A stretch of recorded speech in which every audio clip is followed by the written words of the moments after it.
What does your fate line reveal about you? In this video, I'm going to be breaking down lots of different formations of the line of fate, the duty line, the money line, as it's sometimes referred to, the destiny line, the career line.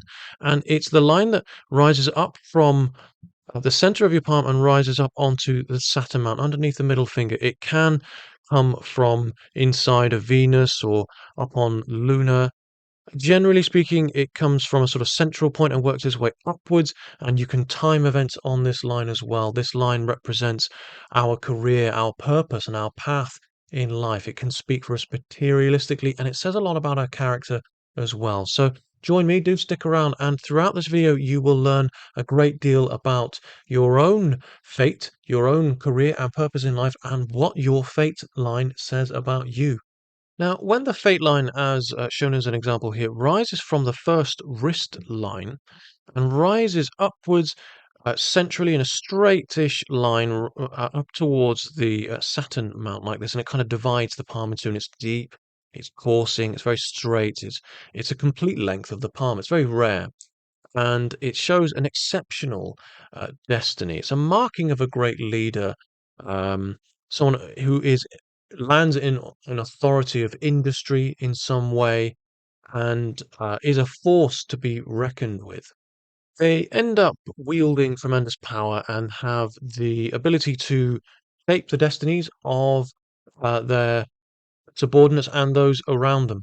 They usually achieve great things. And there's certainly a feeling about their own destiny. They often feel people with very strong fate lines that carve the palm in two have a feeling that they have no control over their own fate. Now, when the fate line is still long, but doesn't quite begin at the first wrist line, it's still long, it's still deep, it's still straight. It shows there's a great sort of consciousness about responsibility early on in life. There's a great sense of duty, responsibility, and contribution towards doing the right thing at quite a young age. And so they kind of shoulder burdens quite early on in life. But because of their responsibility, because they almost sort of pave the way for achievement early on in life, they often end up in positions of, authority and achievement. They often end up with quite a good sort of level head on their shoulders because of the experiences they've gone through early on in life. It provides them with the necessary tools and experience. Their developed consciousness allows them to conduct themselves sensibly later on in life when things get difficult. When the fate line originates at or on the lifeline and rises upwards towards the Saturn mount, it shows someone who is their success is as a result of their own personal efforts. Physical life force is required. Often athletes, um, people in the military, people that require uh, great force or physical strength, displays of prowess and stamina, athleticism. And also, it really sort of shows support from the family as well. It could be a career involved in the family business as well. People with this fate line often make great use of mastering their abilities, and they are exceptional planners as well. It's at least one sign of um, the planner. Essentially, someone with this doesn't take chances. They may well have support from the family, but their success is as a result of their own strengths, their own achievements. Now, I actually see this fairly often.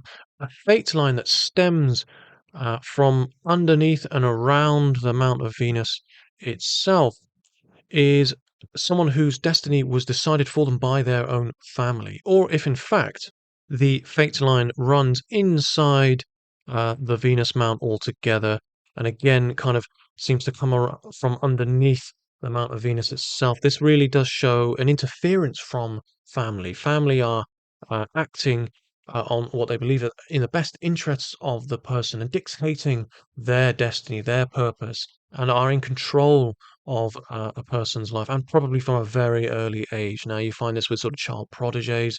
Um, Nicolas Cage has this. Both his parents were Oscar winners, and they raised Nick Cage to be this kind of, A-list actor that he is today. So there was really very little choice about his role in life, and that's what we see on his hand. You can check out my video um, on a palm reading I've done for him, although it's quite old now. Now, I see this also quite often as well in the palms. The fate line seems to be non-existent until at a certain age, I would put this down to sort of mid-20s, there appears to be a fate line that develops from in and around the central plane of Mars, and it's from this point that it rises up towards the Saturn mountain. This shows a real struggle, depression, potentially anxiety.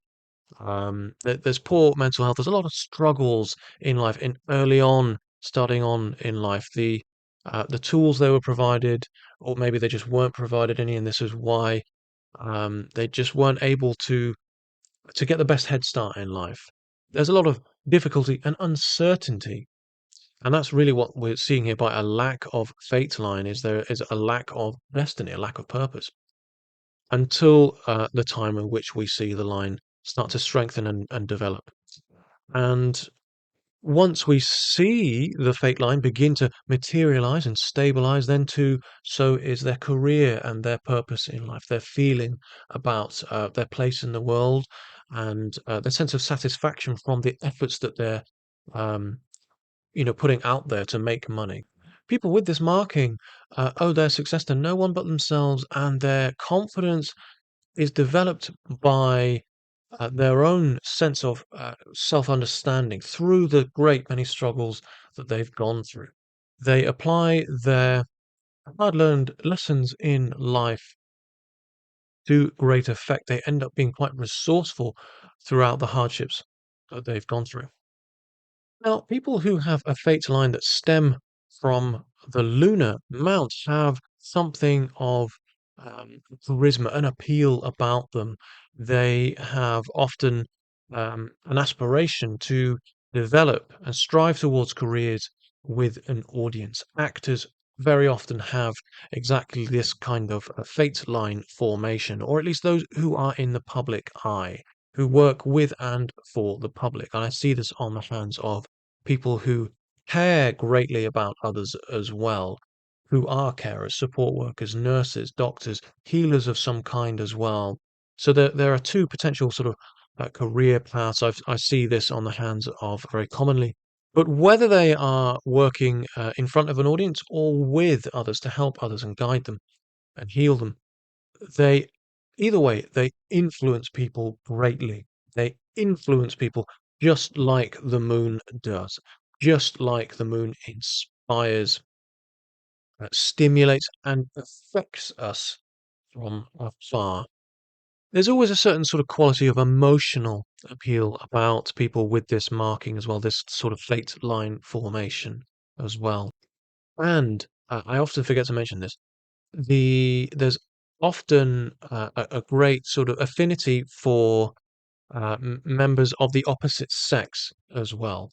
Men are often supported and influence, uh, you know, females, and likewise with this marking, ladies are often influential towards men and are supported by them in their careers. Now, careers that stem from the lunar mount often being, in the limelight, being in the public eye, like the moon, their fortune also waxes and wanes. It's never quite certain because it's with the trends so too are the tides kind of being pushed and pulled with popularity, with what the public decides they wish for in the moment, really rules over their fortunes.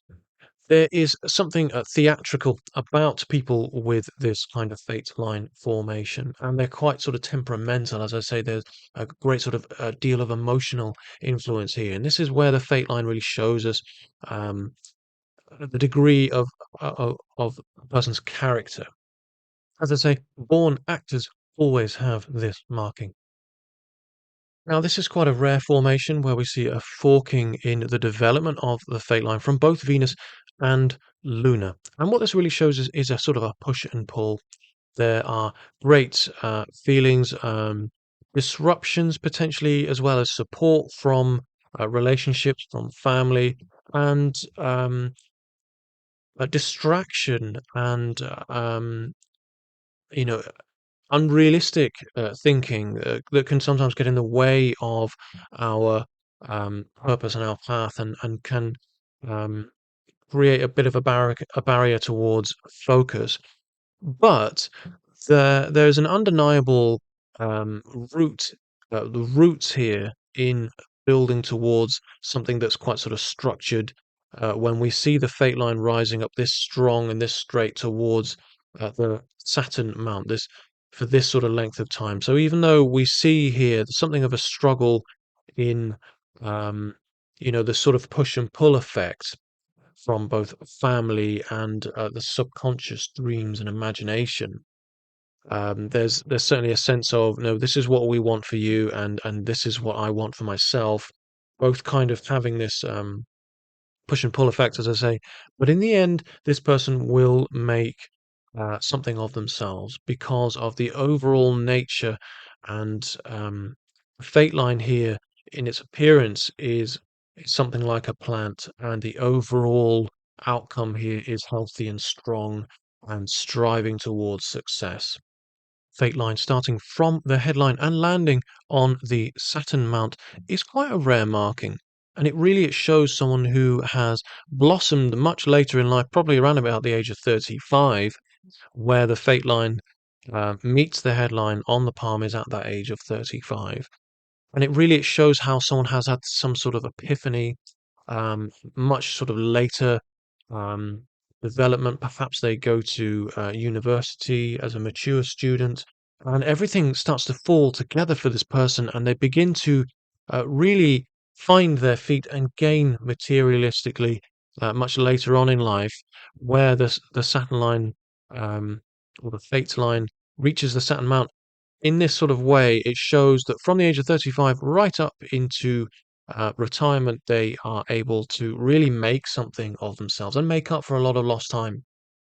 Now, as I've mentioned, the fate line, I often look at this as though it's some sort of vegetation, and the mounts in our palms and the major palmar lines, they are like valleys and rivers that supply our path, our purpose in life with the necessary ingredients and elements in order to create the best possible uh, plant of destiny, if you like. Now, when we see this fate line, uh, branching out like this and creating, um, this necessary branches from this plant of fate, then really we're seeing an ability here, the enablement of the fruits of labor, because without branches we can't have fruit.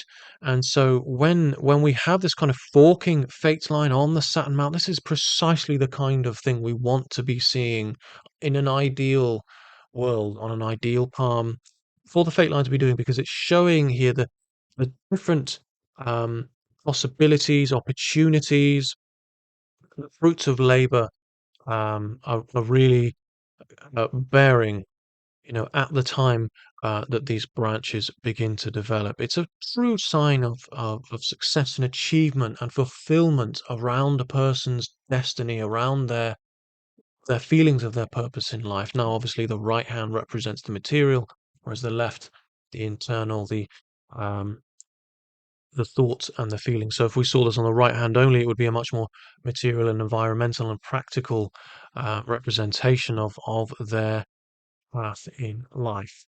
Now, I've talked a lot about the origin of the fate line and where this line develops and where it ends up as well. Commonly, the Saturn mount doesn't always end up there, though. But now I'm going to start talking about the termination of the fate line, where the fate line ends and what this means. Now, when the fate line runs up the palm and ends on the headline, it's not a good sign. It shows sort of something of a blunder, an error made, an error in judgment around a person's career. They make a decision and it goes south.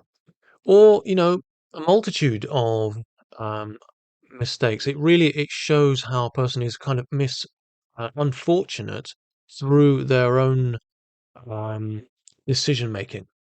Now, it's important to note here that this is not the be all and end all of success and achievement. There are other signs in the palm that can negate or enhance what you might see in a certain um, chirological formation, but one of the lines in the hand. So it's important not to take away too much from any one Palmer feature, but this is certainly quite a strong indication of misfortune by their own deeds. Now, if we begin to see a line kind of developing later on, then they kind of fix these issues, and they have by some way learned from their mistakes and gained some sort of self-understanding, understood their own flaws and how to avoid them.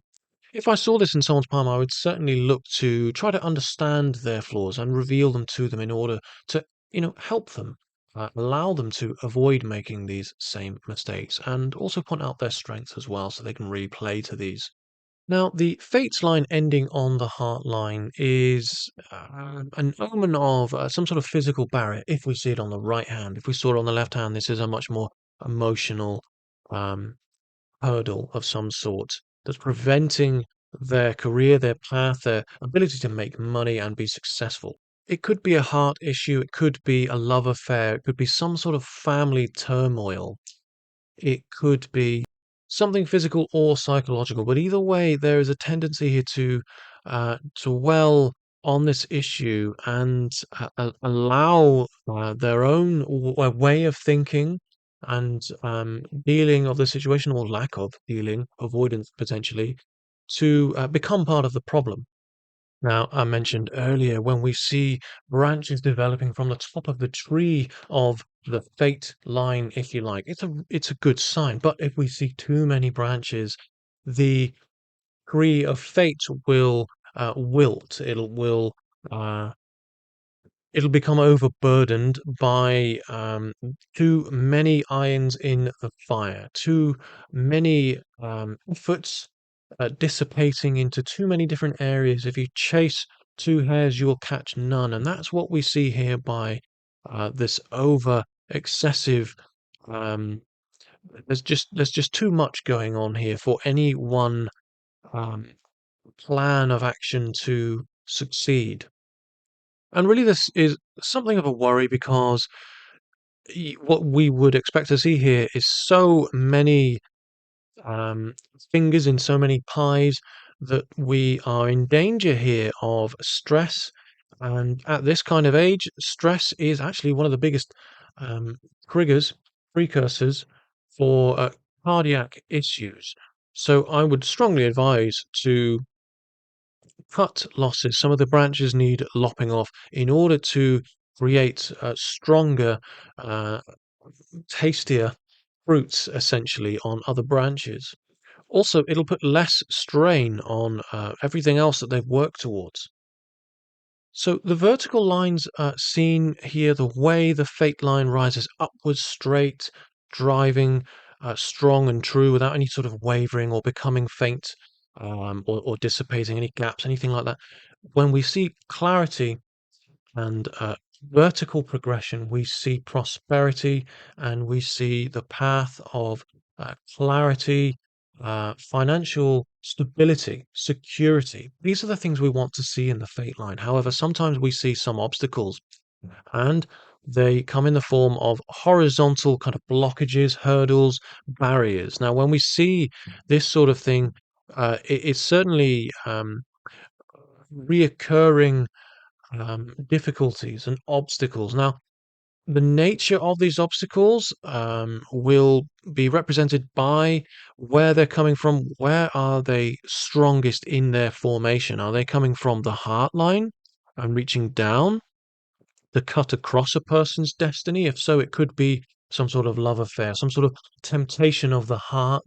It could be coming from the headline, and it could actually be an obstacle created out of a decision to undertake, something quite sort of academic that is, it's difficult to go to university at the same time as have a full-time job, and this becomes something of an obstacle. It's not necessarily preventing progression. In the long run, it can aid, it can help. Sometimes it's not unhelpful to create a bit of struggle when we are developing. Challenge makes us stronger. And so sometimes when I see an island or something negative that bars the path of the energies on the fate line, it's not altogether a bad thing. In the long run, it can really strengthen the branches ahead because that tree of fate has had the experience to adapt. So it knows kind of what to do when we come up against those obstacles in future, or if in fact we see others that are going through a similar thing. Now, the fate line sometimes rises upwards and actually goes beyond the Saturn mount altogether and rises onto the third phalanx of the Saturn finger, the bottom phalange. Now, this represents someone with an exceptional destiny. It's an incredibly rare marking, and I don't see it all that often. And it shows a profound destiny of unusual circumstances with quite a tremendous sort of influence on others, potential certainly for great successes, and there's a great sort of power here, and with great power comes responsibility. So it's not necessarily a good or a bad thing. It depends on how they wield their power and influence. Now, I love it when I see a fate line that rises gently curving, arcing towards Jupiter. And Jupiter is the place of ambition, of decision making, of judgment, of authority. And so a fate line that ends here really shows a person who is rising to a place of authority and judgment, of honor, of high merit and distinction in society. And it's also a marking of an exceptional longevity and faithful relationship, someone who is honor bound. It's certainly a very happy sign, a very happy, it's a sign of a very happy marriage and an extraordinary destiny of a successful marriage. Now, it's not very often that you will see a Saturn line, or fate, or career line, destiny, duty line, not many names, money line even, rising up gently, arcing, curving towards the Apollo mount, the Sun mount.